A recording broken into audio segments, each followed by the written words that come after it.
Hello everyone, आज का हमारा टॉपिक है टाइप्स ऑफ इंटरनेट कनेक्टिविटी। इसके पहले पीपीटी में भी हमने टाइप्स ऑफ इंटरनेट कनेक्टिविटी पढ़ी है। कुछ कनेक्शंस हम पहले पढ़ चुके हैं और कुछ कनेक्शन हम इस पीपीटी में पढ़ने जा रहे हैं। फर्स्ट है broadband connection, second radio frequency and third VSAT. Now first when we discuss about a broadband connection. This is a high speed connection. When we need a high speed internet connection, then we can use a broadband connection. Broadband connection जो होता है वो बहुत ज़्यादा fastest internet connection provide करता है। इसे cable के थ्रू या टेलीफोन कंपनी के थ्रू प्रोवाइड किया जाता है। इंटरनेट का सबसे फास्टेस्ट कनेक्शन के ऑप्शन के रूप में हम ब्रॉडबैंड का यूज़ करते हैं और इसमें बहुत सारे डेटा चैनल्स होते हैं जिसके थ्रू हम बहुत ज़्यादा क्वांटिटी में डेटा को सेंड कर सकते हैं। डायग्राम के थ्रू समझें तो किसी केबल कंपनी के थ्रू हमें ये कनेक्शन प्रोवाइड होता है या डीएसएल मॉडेम के थ्रू, ब्रॉडबैंड राउटर के थ्रू, ईथरनेट स्विचेस के थ्रू इंटरनेट कनेक्ट करता है। नेक्स्ट है रेडियो फ्रिक्वेंसी।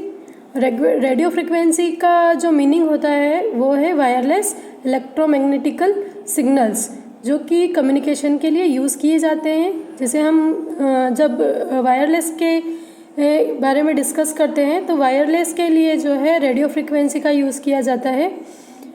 फ्रिक्वेंसी का मीनिंग है oscillation, rate of oscillation, particular time पर वो कितना ऑसिलेट करता है, यह उसकी फ्रिक्वेंसी होती है।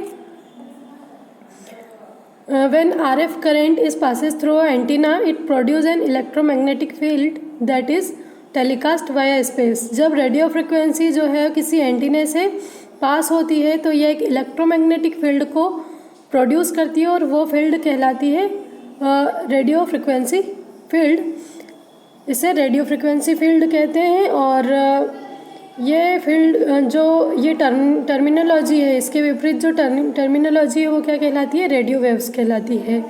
रेडियो वेव्स जो होती हैं वो इलेक्ट्रोमैग्नेटिकल रेडिएशन के रूप में होती है। इसे रेडियो फ्रिक्वेंसी की रेंज जो है 3 किलोहर्ट्ज़ से लेकर 300 गीगाहर्ट्ज़ तक की होती है। नेक्स्ट है कि wavelength, radio wavelength radio frequency के इन्वर्स में होती है, इन्वर्सली प्रोपोर्शनल टू होती है। जैसे एज इक्वल टू 300/f। बहुत सारे टाइप के आज हम देखते हैं कि वायरलेस डिवाइस हैं जो कि रेडियो फ्रिक्वेंसी का यूज़ करते हैं। एग्जाम्पल के लिए टेलीविज़न का जो रिमोट सिस्टम होता है वो रेडियो फ्रिक्वेंसी का यूज़ करता है। कॉर्डलेस कीबोर्ड है, माउसेस हैं, ये इन सब चीज़ों में रेडियो फ्रिक्वेंसी का यूज़ किया जाता है। इस डायग्राम के थ्रू हम समझें तो फ्रिक्वेंसी को अलग अलग रेंज के अकॉर्डिंग डिवाइड किया गया है। जैसे वेरी लो फ्रिक्वेंसी होती है, इसका शॉर्ट फॉर्म होता है VLF। इसकी फ्रिक्वेंसी 9 किलोहर्ट्ज़ से लेकर 30 किलोहर्ट्ज़ तक की होती है और इसकी वेवलेंथ 33 किलोमीटर से 10 किलोमीटर के बीच में होती है।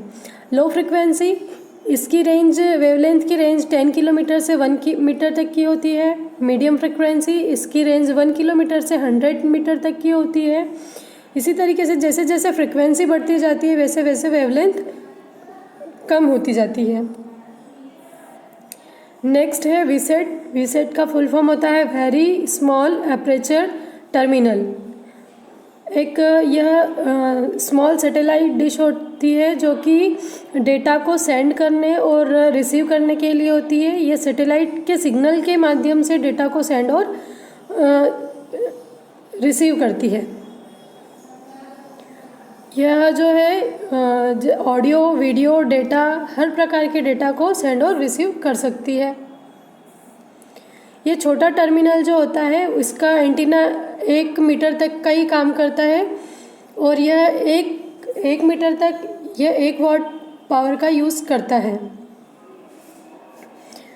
अपलोडिंग की कैपेसिटी इसमें 90.2 kbps की होती है, लेकिन जो डाउनलोड की कैपेसिटी इसमें 512 मतलब 512 kbps या इससे ज़्यादा की हो सकती है।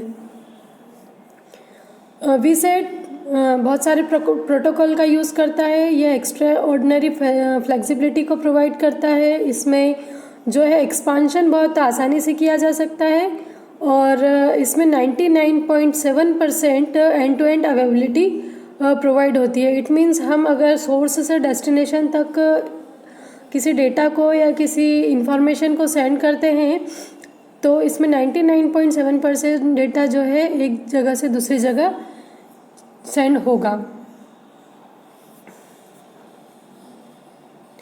इसमें मेन ऑब्जेक्टिव इसका है कि जो सर्विस है वो डायरेक्टली एंड यूज़र तक पहुँचे। इसका मेन रीज़न है कि यह हायरार्किकल डिस्ट्रीब्यूशन को कम करता है और डिस्ट्रीब्यूशन कॉस्ट भी इसकी कम हो जाती है।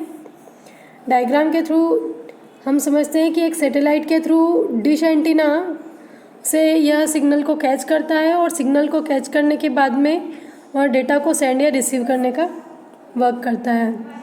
आई होप आपको मेरा ये वीडियो यूज़फुल लगा होगा। Thank you very much.